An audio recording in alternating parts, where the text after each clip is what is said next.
Manus flat on the canvas.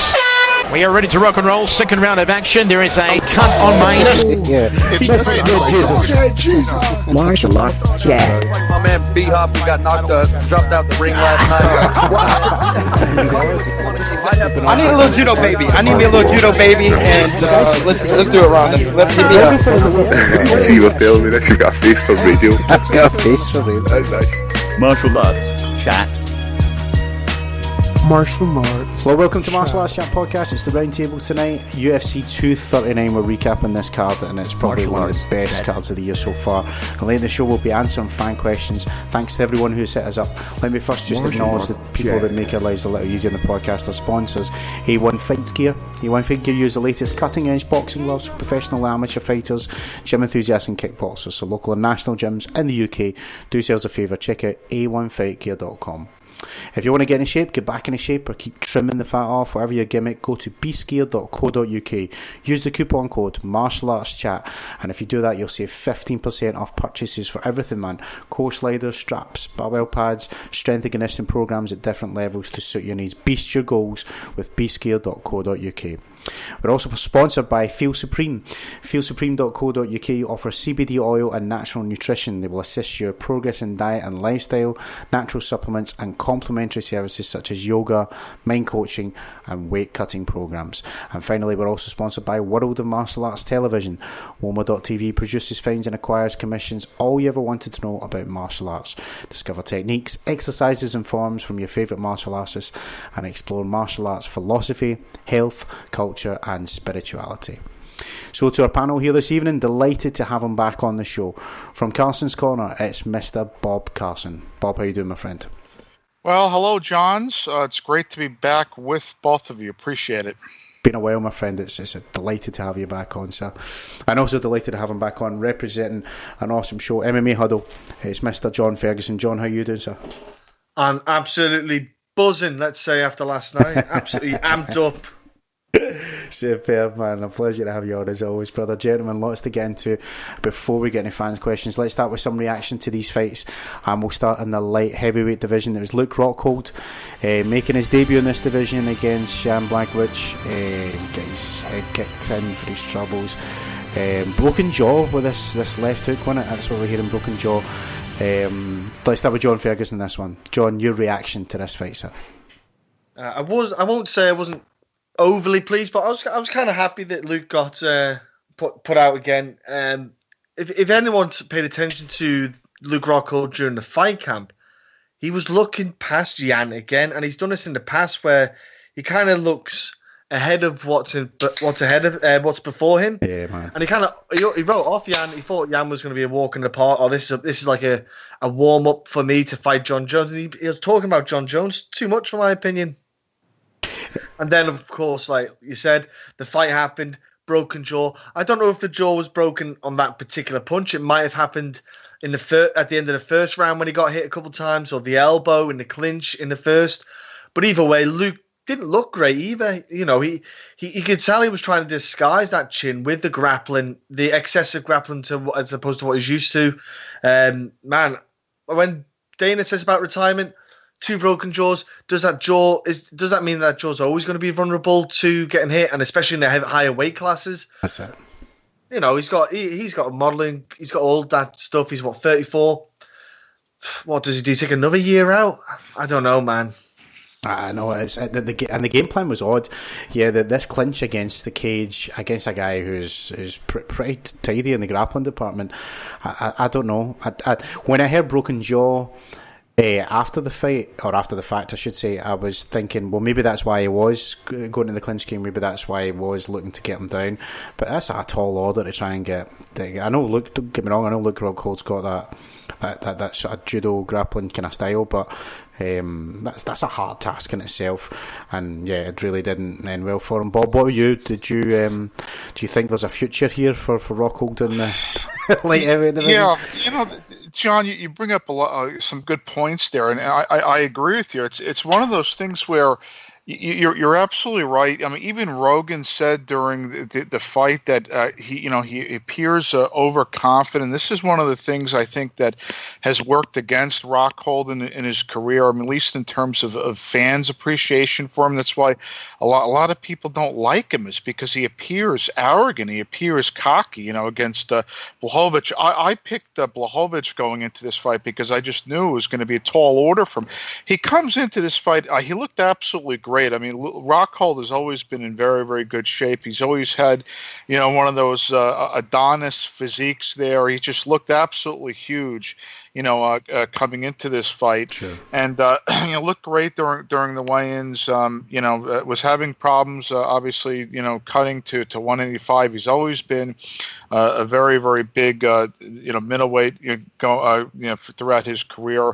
And whatnot, and I just felt he took Blachowicz lightly. I always knew it was going to be a very, very difficult fight for him, coming into this fight. And so, if you look throughout his career, he doesn't have that many losses, but when he loses, it's always by spectacular knockout, yes. Right? I mean, he lost to the Belfort knockout, spinning kick, right? And he attributes that to TRT, but whatever. Bisping, knockout. Romero, knockout, devastating knockout. Blachowicz, knockout, and he almost got knocked out in the first round. And Herb Dean said that it was at the conclusion of the round, and then we all saw, I think, the writing on the wall, and he gets KO'd. In the second round, that gets his jaw broken. He had a leg injury, a long layoff coming into this fight, so you got to start to wonder, hey, what's going on here? He has injuries. He's been plagued with injuries, really, throughout his career. As Dana White put it in the post-fight press conference, he's had a good career, Strikeforce champion. He has a modeling gig, a full-time modeling gig, so what does he need to do this for? So I don't know. He's got to start to ask himself, does he need to do this anymore? We're going to have to see what he wants to do. Does he want to retire? Does he want to keep on going? I really, really don't know, but he's got to start to ask himself this, does he want to continue going forward? Yeah, for sure, man. There's a long, hard look in the mirror, I think, after, like you said, Bob, after another devastating KO. And speaking of devastating KOs, here's where we segue to Gamebred, man. I said on the the pre-fight show we did last week that I was hoping for something different, but 99% of me was saying this is just going to be Askren getting the clinch, or getting the body lock, I should say, getting to the ground and making it a grappling clinic, and I was hoping it wasn't going to be the case, and it certainly wasn't, man. I'll never underestimate Massvidal again. 5 seconds, fastest ever knockout, amazing stuff. We'll start with Bob this time. Bob, your reaction to this, sir? Yeah, well, I like a lot of MMA so-called experts, and I'm not an expert, but a lot of so-called analysts have like probably a 30% accuracy with my predictions. This is just, I just got this totally wrong. And a lot of pro fighters actually picked Massvidal to beat Askren. I picked Askren. I thought Askren was just going to be able to control him and just neutralize him with the grappling. But I got to tell you, this was one of the most spectacular knockouts that I've seen, obviously because of all the pre-fight hype and all of the trash talk and whatnot. And I think that the big loser here obviously is Askren, because Askren is sort of the modern day Chael Sonnen for the UFC. The UFC likes Askren. He's a good talker, right? He's pretty objective. He's a fairly intelligent guy. I don't think it's a lot of shtick on his part. Yeah, with some of the boom roasted stuff and some of the Twitter stuff. That's corny. That's corny, and that's him trying to to make impressions and whatnot. But Askren is a pretty. He said recently he's Asperger's, and I believe him, and that's how he is, and it plays well with the UFC fan base. Massvidal, on the other hand, he's not a social media guy. He said it in the post-fight press conference. He's not a big trash talker. He's a street guy. He's He's a street thug, whatnot, and he likes violence. He's a violence guy. And this may be one of the reasons why he may not get a title shot, coming up after the Colby Covington supposed Kamaru Usman fight and whatnot. But I called this one of the biggest knockouts in UFC history. Obviously, fastest knockout in UFC history, most brutal knockout in the UFC history. And I took kind of umbrage with some of the stuff going on. I don't know if you guys follow the Underground Forum, where a lot of people were sensitive about Masvidal's reaction, his classlessness after the knockout. Yeah, I saw that. I mean, come on. I mean, what's your thoughts? Yeah, I mean, I give me a break. I mean, I thought he had a right to do that. Of course he did. I've seen Askren said a lot of things, and he had a right to do that. And these are the same people that were cheering his reaction to Leon Edwards. After UFC. Yeah, exactly right. So give me a break. That's what Masvidal does. You love him or hate him and whatnot. So that was huge for Masvidal, and I think he should fight eventually for a title. And it was a big loser. And we're gonna have to see what the UFC does with Masvidal going forward. There's so many guys in this division that they're athletic wrestlers or really powerful, like Tyron Woodley, like Usman, like Colby Covington, like Askren maybe as well, I suppose, Olympian.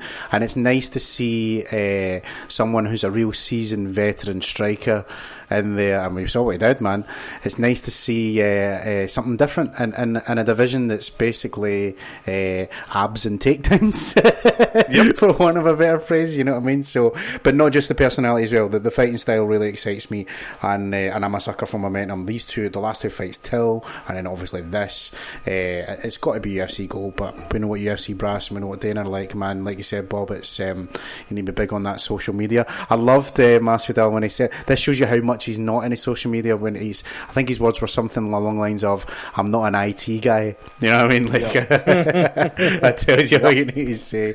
But let's hear John's reaction. John, come on, let's hear it. Well, they tweeted, didn't they, saying that was their game plan, to run a knee, and then they showed video footage. Mike Brown's put tape study of it, of Jorge doing that, like circled a couple steps and ran in with the knee, which is fantastic. That's amazing. I think I was like everyone else in the MMA world. Ben Askren has a way of just blanketing people, and he just does what he does. And that was insane. Obviously, he's debating about the stoppage time, because he's saying, I think I knocked him out in 2 seconds, 3 seconds, whatever it is, because it's obviously when the referee steps in. But yeah, the punches after, let's not forget, Dan Henderson did that to Michael Bisping at UFC 1, and I don't see no one put down Dan Henderson. They're all saying, man, that was insane. Exactly. And he punched him out. Well said. It's a fight. The only people who say that's not right are the people who have never been in the cage and have never competed before. Unless the referee's pulling me off, I'm not going to stop throwing my hands. I don't care, man. And that's what you've got to do. And that's what the referees tell you.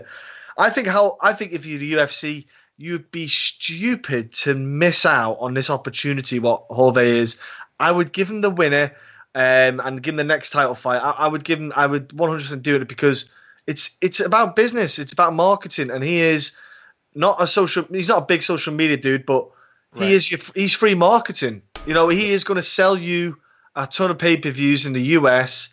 Yep. Why would you not do it? Why not? I think as well it makes sense. You've got Leon Edwards fighting Rafael dos Anjos, but I still think put Jorge in. It just makes a lot of sense. It's a no-brainer for me. Yeah, it's really easy to package, isn't it? With or without social media. Exactly, man. Yeah. Guys, let's move on to Amanda Nunes. She finished another former champion head kick knockout of a Holly Holm. And I guess we'll get to this in fan questions, but a lot of people are asking, is she the best ever? We'll start with John on this one. John, your reaction to the fight, and maybe tell me a wee bit of what this does for Nunes' legacy here. She Holly-homed Holly home. That's the best way to put it. That's what she did. Man, that head kick, that I can still hear that snap now. That woof. Yeah. Oh man, that was insane. But it was beautiful, because what Amanda Nunes has shown in her fights is her fight IQ has grown all the time. If you watch that, because I watched it back, and because because I'm a bit half dead when I watch the card, so I have to go back and watch them the next day. Yeah. But because I'm on a stupid clock in the morning. But she, Holly Holm was kind of leaning in.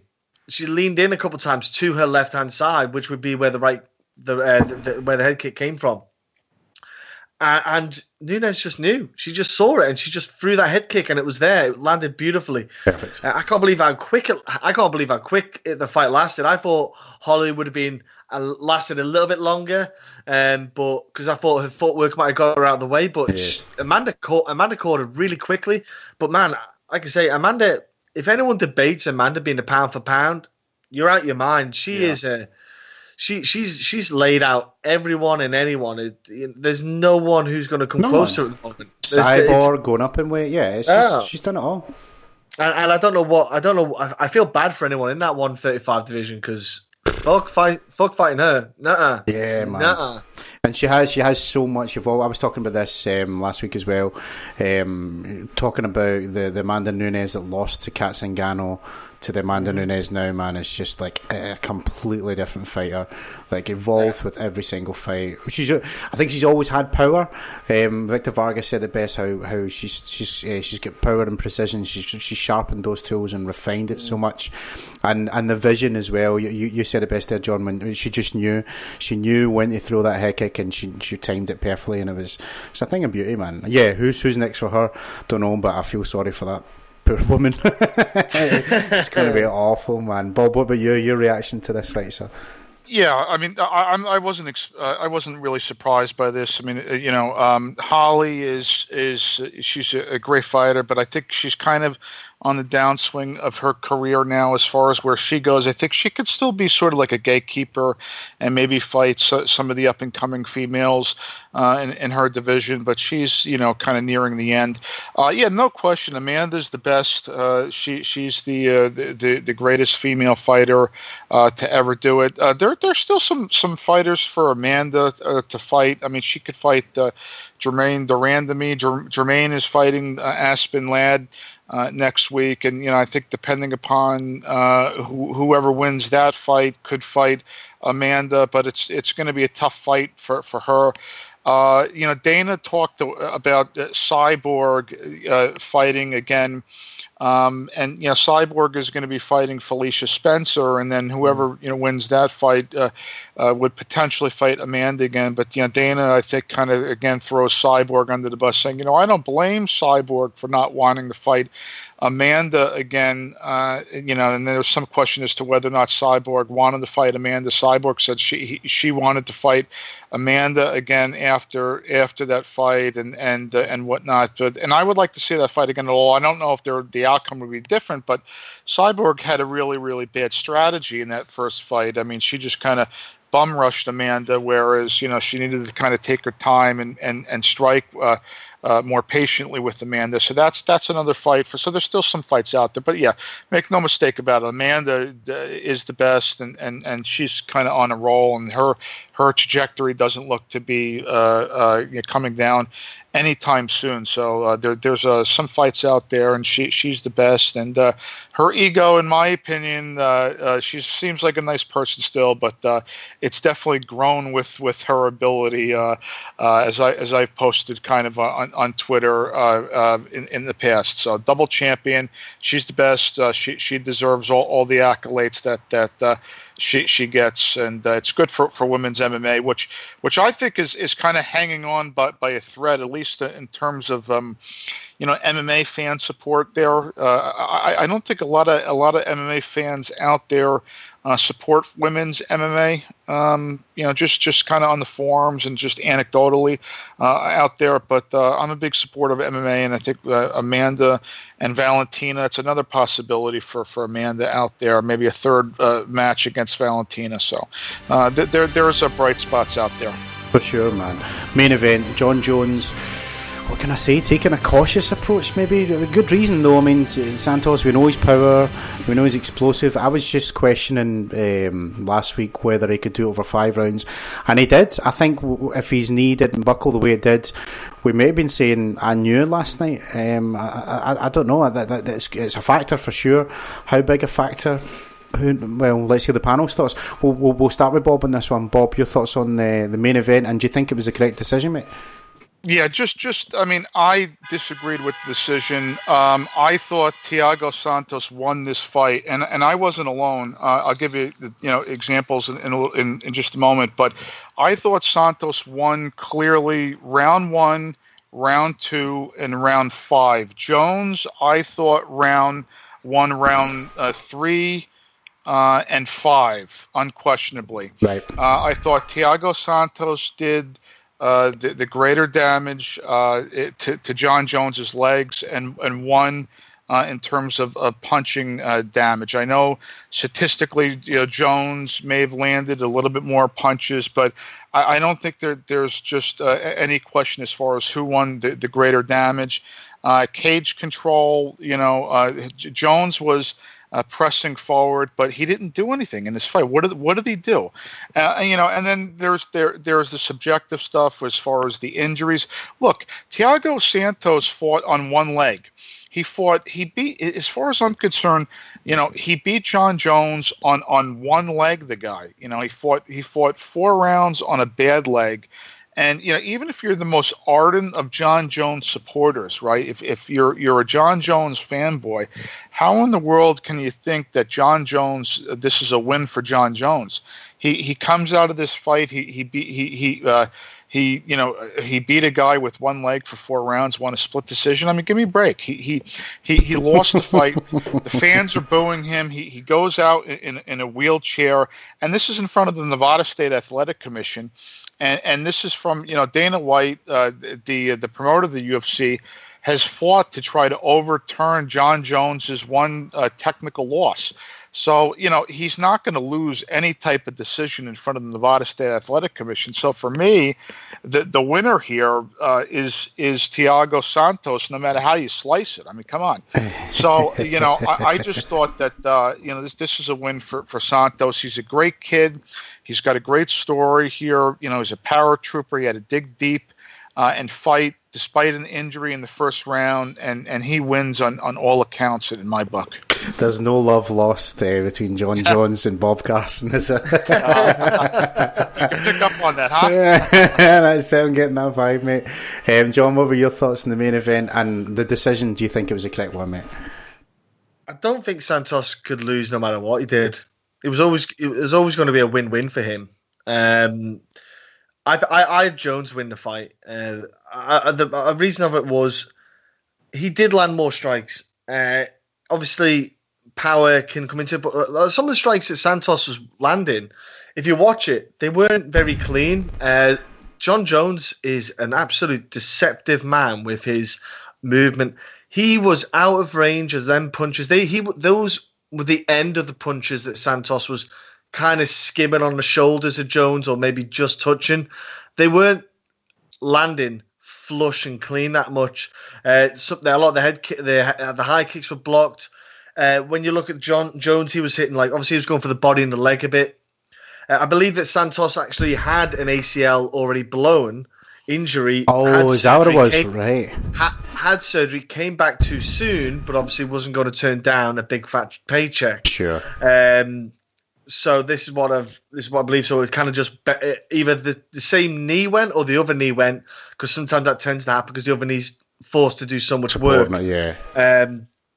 But yeah, I think Jones was smart because Jon Jones knows what Thiago Santos is. He's just a wrecking ball. If you want to stand toe to toe with him, Jones was being just tactical. He's just being smart, picking away at him, and cut him open as well. That elbow cut Santos open, so caused more, physically, technically caused more damage, visible damage to a judge. Because let's not forget, not all the judges know that leg kicks suck dick. It's like getting hit. It's like getting hit by a baseball bat. It's nothing nice, nothing fun about it. It's honking. But he landed some good shots. He did, and so did Santos. But I didn't see anything that Santos landed that was super clean. If you take away the crowd reaction and the commentary, you watch it on mute, and you watch how much of those shots clearly landed. It wasn't that much. I think this reminds me of the OSP fight where underwhelming. Aye. Yeah, it was a win. Jones just had to stay away from that kind of crazy power that Santos can release, and he did. He just outfought Santos. He kind of put Santos off, kind of threw Santos off his rhythm, landed those oblique kicks well. It was just a smart all-round performance. What I was amazed with was that he just didn't bother to take him down and just beat him down with ground and pound. I just still couldn't get my head around it, especially with that knee gone. When that knee went, man, that takedown was there all day long. There's no way he would have been able to stop it. I'm sorry. If I could just interject, that's something I do have to give Jones credit for. Although Santos said that he didn't take him down because he thought that Jones would get kneed, although that's arguable. But Jones didn't go for any takedowns, which you could give him credit for. I just want to point out one thing. There was a couple people from the MMA media that thought that Santos won the fight. Akamoto from ESPN thought that Santos won the fight. And I think a couple others from the MMA media thought that Santos won the fight. So take it for what it's worth. There you go. He's wanting that moral victory. Desperate for it. I hear you, Bob. I mean, like, it was split decision for a reason, because it was a close fight. And I can see why people thought it either way.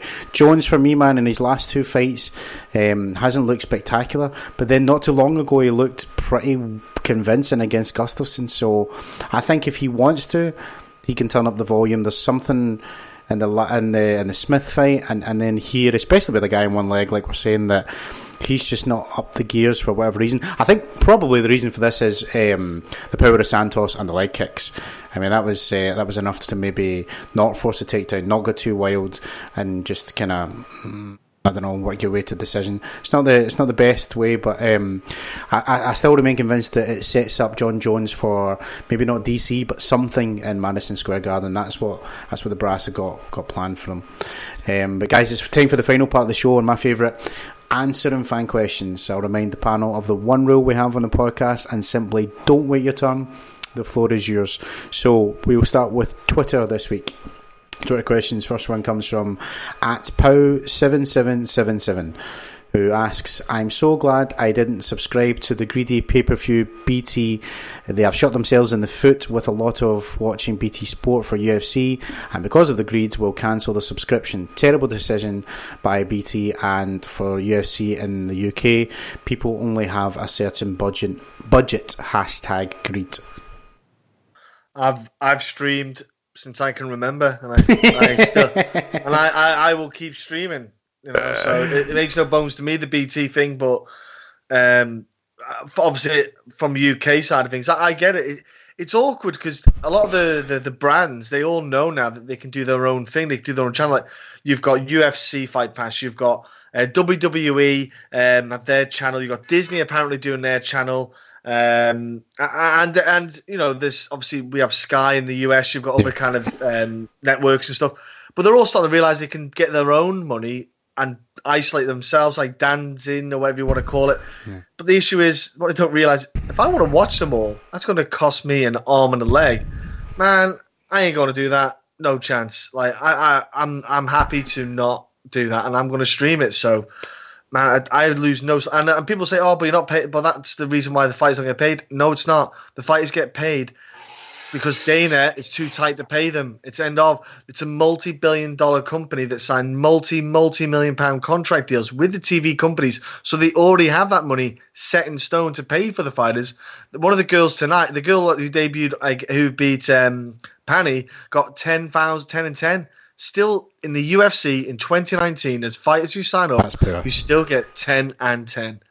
Says it all. So it's nothing to do with the TV deals or me not paying for my 20 quid for a pay-per-view. That's all the UFC just keeping their pockets deep and their arms short. Simple as. Yeah. No, well said, mate. At Elf for Elf, did anyone see Michael Chiesa's live reaction to Massvidal's KO? Yeah, we tweeted it out, man. It was fucking hilarious. Was it who else? Oh, Stylebender as well. His was good. Oh, really? I haven't seen that one. That's awesome. I'll need to check that one out. At Mr. Shark 444, I don't know if the other guy was saying really bad stuff, but I didn't like him showboating even after he knew the guy was seriously hurt. Ben Askren, I'd like to see a rematch. This is kind of what you were talking about, Bob. I guess a lot of people not happy about the showboating and the reaction and stuff. I don't know. That's all selective outrage. I mean, look again. You got to be fair. If Askren or Massvidal, some of the stuff he does, it's you like it or don't. Be consistent. I think some Askren fans that may not like him or may like him. They may cheer stuff that Chael does to opponents or that Askren says about things, and then when stuff is said about or done about Askren, they may not like him. I mean, sometimes MMA fans can be selective and fickle in their outrage, and people in general. I don't know. But no one mentioned Jan Blachowicz. He taunted Luke Rockhold. Yeah, and Rockhold was that's a good point. Yeah, right. It happens. Yeah. And do you know what? People just wanting to pick that moment because that was the more highlighted moment. But the same thing happened on the same night. But no one said anything because I'm like, look, he won. Like, look, get in the cage in front of 20,000 people, starch a guy who badmouthed you, and then show me your reaction. You can't comment until you've been there. And yeah, exactly. Massvidal I heard him talking in the press conference. He was saying, "Well, how come it was all right for this guy to say shit about my family or anything post fight, and not just about him, like any fighters? How come you can say all this stuff on social media and whatever else, but I can't do something post fight? In the moment, you're not having it. So, I totally agree. Totally agree. Good point. But let's move on with at M Quintana. I don't know if you guys saw in the Massvidal fight, but Ben's thumb was up. So for me, it was an early stoppage. Very good, mate. Very good. Okay. Dale Doback, UFC press conference. I lost so much respect for Adesanya. Sore knee versus potentially life-threatening hole in your intestines. I don't know if that's a great comparison, is he? Israel couldn't even finish 40-plus-year-old Anderson Silva, who was just knocked out by a no-name.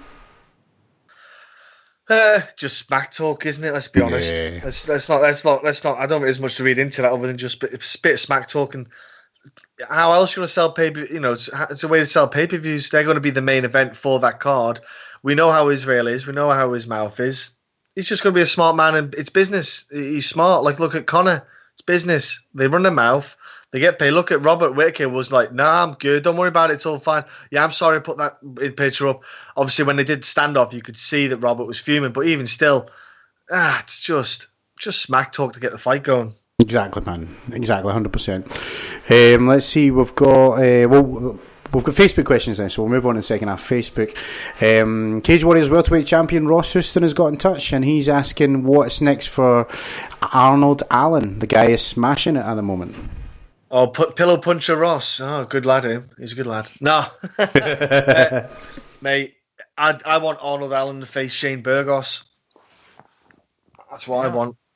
Good shout.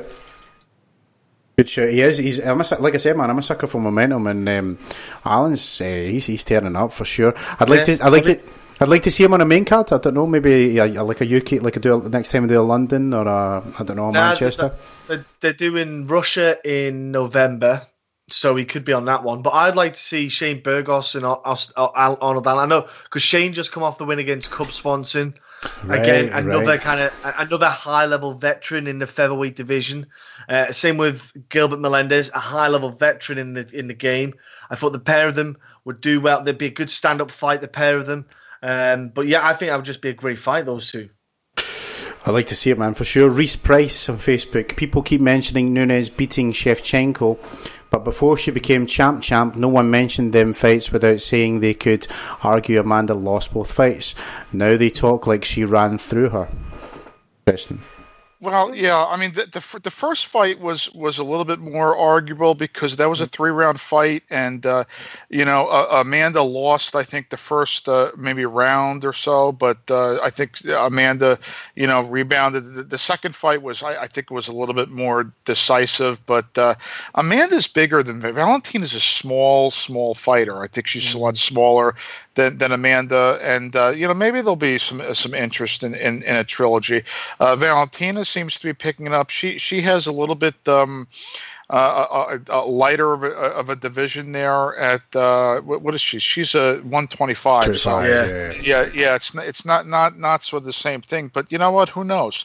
Maybe maybe if Amanda wants to come down to 125, she can capture that belt as well.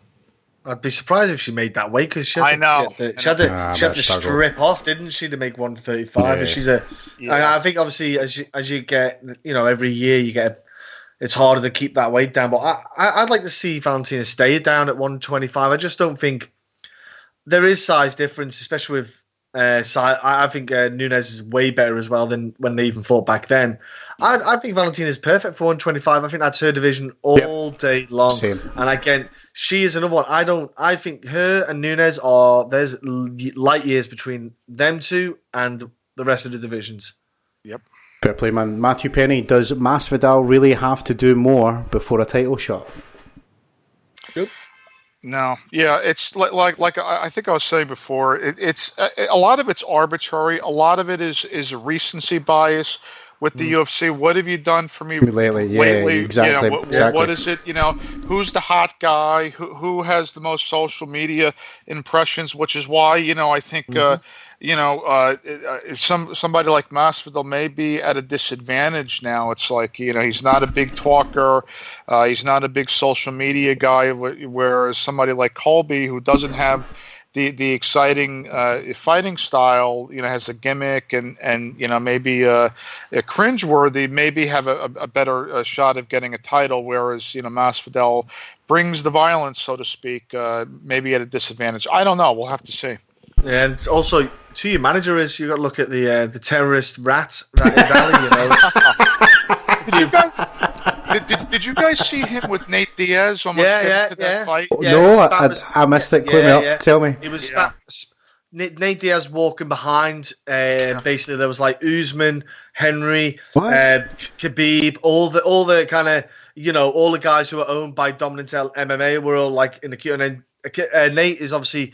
They have like the fighter area where they all sit. Nate's going past behind them, just going to sit down, and he just said something. And then obviously the little rodent comes up and spouts his mouth off because he's got all his friends there to support him. Yeah. And then it all kicked off. And I was like, if you hadn't ran your mouth, you little rodents, nothing would have happened. But instead, his mouth, and then he walked away like, nah, I wasn't. Don't know what's going on. He's just lost his. He's like, you started it. Don't run away, you chicken shit. He's a little shit starter, isn't he? Oh, I can't stand him. I haven't been keeping up with my friend Mike Russell, but apparently he was banned or he was from attending UFC events, and sure enough, he was at the UFC 239. Some of the press conference that they did at the International Fight Week. I don't know why he's there, but he's just a disgrace. That guy. He's a poison on the sport, and my boy Mike. Me and Mike had done a couple of bits on him. So, really? Me and Mike had done 2 podcasts together about it, part 1 and part 2 about the scumbag. And I just can't stand it. If I wouldn't meet him in person because he's not allowed to leave the US, even though he proclaims it's because he doesn't want to leave his family. It's because he's not allowed to leave the US. Because, for example, Khabib's fighting in Abu Dhabi, he won't be there.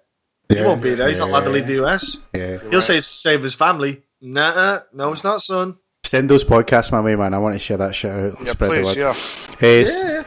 Samuel Sweeney is asking, before UFC 239, everyone is saying that there is no one left for Jon to fight. But if Luke Rockhold wins, he would be perfect for the fight because of the way he fights. Now, in reaction to what went down last night, there isn't anyone who can fight Jon at 205. Jan lost before Luke. Luke lost, and he has beat all the other ones. So where does the 205 group go from here? Johnny Walker. Johnny Walker, it's one. I want Johnny. Not yet. Too Johnny soon, Walker. no. I want Jan. So I'm like, give Jan a shot. Yeah. So I think because let's be honest, if Luke won, he'd probably get a title shot. I think that's what he's saying. There's more of a backstory. There's more of the DC stuff. But I'd give it to Jan. And because you give Johnny and you give Dominic Reyes both a chance, because Reyes didn't look that great in his last fight, but he still won. I'd like Walker and Reyes to get a couple more, maybe like a fight more each or something like that, and then have a shot. Because I think it would be interesting to see that. 'Cause, like, for example, Corey Anderson, even though he's not the most exciting dude, he's a very solid grappler. Maybe Johnny Walker could face him, see how he handles like a heavy grappler for 3 or 5 rounds. Yeah. Just stuff like that I'd like to see. Just because I don't want to give guys, like, look what happened to Uzdemir. They gave him a title fight too quick, and then he kind of plummeted. Now he's starting to get himself steady again. You don't want to do that with Johnny Walker and Reyes. You want to build these stars. You want to give that kind of momentum. You want to get the fan base there. Let them build up first and then do it. I'd just go with Jan because it'd just be a more suitable fight for now, and then let them dudes build themselves up. I suppose. Yeah, listen, I think that Jon Jones, to me, he hasn't looked that impressive over the last several fights. I mean, let's be honest here. I mean, since, with a lot of the USADA testing and the positive tests that he has since the Oven St. Preux testing with the Turinabol and some of the testing, he hasn't looked that impressive. He's won. Yes, he beat Anthony Smith. I know, but Bob, I don't think he's looked in trouble though. That's the thing either. I agree. He's not had to. Yeah, he's not had to go up to that level to get those guys out. No, right, exactly. He's won. Yes, he beat Smith. That was. I thought that was he was going to crush him. He beat his last finish was Cormier in 2017 at UFC 214. And so my point is that some of these younger guys are looking good, and as long as he's not blowing these guys out. There's going to be competition out there. I like to see Johnny Walker. I think Johnny Walker would be ready. I think that let's have him fight a couple more fights and let's see where he is in another 6 months or a year or so. So I think there's a Blachowicz. Good point, John. I'd like to see him fight. There's people out there for him to fight. We just need to get it's a slow build for Johnny Walker for sure, but we need to get him to ease up on the celebrations, man. We can't be having him doing the warm and breaking his arm and shit. Kieran Cobley from the awesome Newsome MMA is asking, what's next for Askren? He's lost his O in the most devastating fashion imaginable. Where does he go from here? Oh, he's fine. That welterweight division is. I got top 15, man. There's a ton of dudes. Like Damian Maia would be a fun one. Oh, I'd love to see that. Damian Maia's a great shit. Yeah. There's a grappling fight you could get into him. Yeah, for sure, man. That's a great exactly. shit. Everyone will be happy for that to go to the ground. You know what I mean? Because everyone will be like, they both suck at striking. Please, someone take someone down and get to the mat. Yeah, exactly. Good point, mate. Eric Cool from My MMA News is asking, UFC President Dana White said following Luke Rockhold's loss 239 that the former middleweight champ should retire. Do you agree? Like I said earlier, we have to see. I think maybe it's a little bit too premature to say he should retire. However, if he gets knocked out again, I think it's kind of a judgment call on his end. He's only got 4 or 5 losses. It's not like, well, then again, you can make an argument he should retire. It's how you lose. It's like somebody like Gilbert Melendez, who a lot of people saying he should retire. Yeah, Gilbert Melendez has lost a lot, but he's not getting blown out. Someone like BJ Penn, for example, BJ Penn is getting blown out in a lot of his fights. Although his last fight versus Clay Guida, I think I don't know if he got blown out or not, but I think he just lost a decision. It was, if I'm not mistaken, but maybe yeah. But so it's kind of but it all depends. But he maybe should give it some thought. Yeah, because look, Yoel Romero sent him into another stratosphere. And even when Yoel Romero tried to kiss him better, it didn't help. Still one of the best things ever. I don't know if anyone's seen it. The best meme. Someone's edited that picture and put Luke Rockhold holding the phone like a selfie. It's amazing. It's a great picture, that one. But yeah, it's a bit worrying. Bisping, Yoel Romero, now Jan have put him down, and it's that left hook. Bisping put him down the left hook. Yeah, you're right, man. You're right. It is the left hook. He's got this bad habit of exposing that side, and he hasn't still cleared it up because he's drilled. You got to remember, he's been drilling for 15 years that one way. it's so hard to get that muscle memory out of the system. But yeah, it's tough. Like, who do you give him? Like, for example, would you give him someone like Reyes? Would you give him an upcoming star?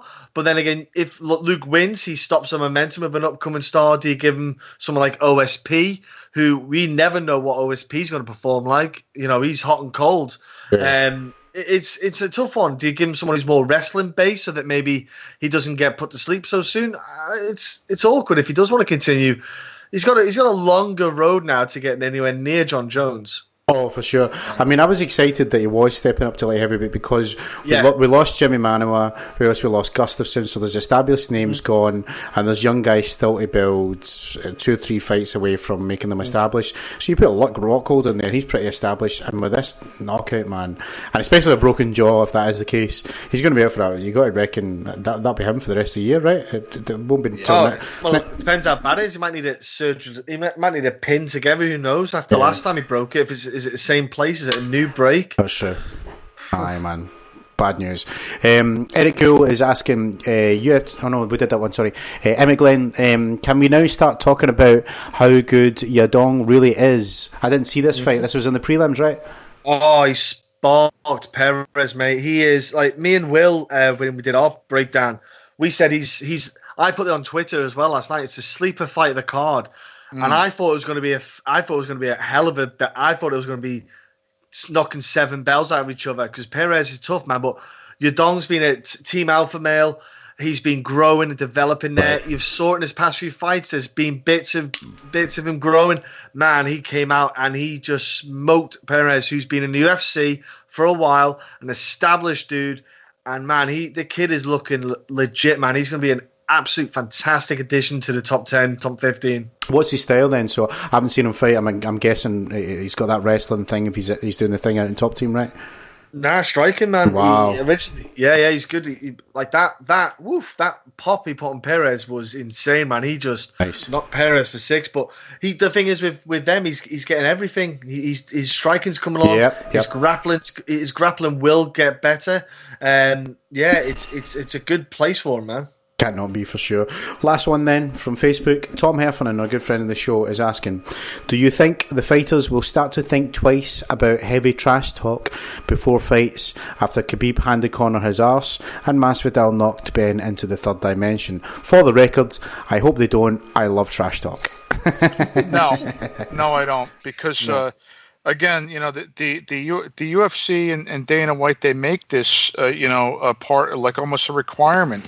They reward this. They give people co-main event and main event status based on trash talk, and it's a part of the sport, and that they appreciate it, and that's almost what it's all about. So as long as that remains the case, you're going to incentivize people. I mean, I remember Alex Hernandez, this kid out of Texas, this fighter, when earlier this year was trash talking Cowboy, and earned himself a spot on one of these boards, and then it got demolished. And so, as long as that exists out there, you're going to have that. And sometimes it backfires for the fans out there, and people get demolished, and but it's going to exist, and it's going to remain part of the sport, big time.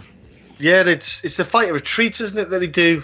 They get told there. They get told how to work the social media, how to market yourself, and that's one of the things to tell them as well. Sell yourself, make yourself a product.